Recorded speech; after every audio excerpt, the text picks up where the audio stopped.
Esu Artūras Kilda, vaikų chirurgas, dirbu šiuo metu Nord Clinic, ruošiuosi operuoti mažiausius pacientus nuo metukų iki 18 metų.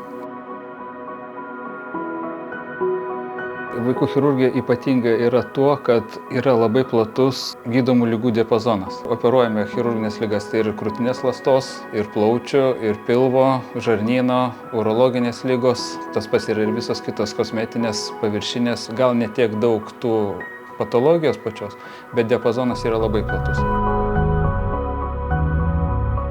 Į vaikų chirurgą pirmiausia reikėtų kreiptis, jeigu apčiuopėt kažkokį nebūdingą darinį. Ar tai gali būti išvarža, įsikišimas, ar po paaudėje čiuopėte kažkokį sukietėjimą. Tas pats, jeigu vaikas staiga pradeda skųstis lėtiniu skausmu. Visą laiką skundžiasi, kad toje vietoje yra neaiškaus pobūdžio skausmas. Visais tais atvejais būtų gerai kreiptis į vaikų chirurgą.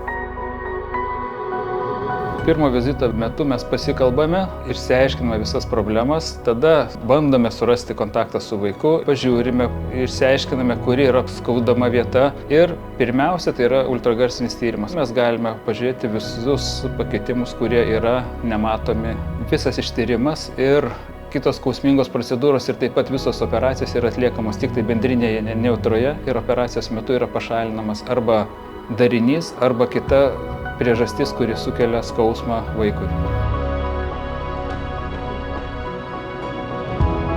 Vaikai labai gerai toleruoja pooperacinį periodą. Pjūviai būna labai nedideli, dažniausiai susiuvami taip, kad nereikėtų šalinti siūlų ir pooperaciniam periode, kaip taisyklė, užtenka tik tai nuskausminamų vaistų. Tai yra, gali būti vaistai priklausomai nuo amžiaus, ar Ivena, ar tabletės, ar kartais ir žvakutės. Jeigu jums atrodo, kad vaikui yra kažkas tai neįprasta, jeigu jūs pastebėjote kažkokį neaiškį darinį, jeigu vaikas skundžiasi lėtiniu skausmu, visada verta pasirodyti vaikų chirurgui. Ar tai bus rimta problema ar nerimta problema, mes tą išspręsime kartu ir žinosime, ar reikia operuoti, ar galime paprasčiausiai stebėti.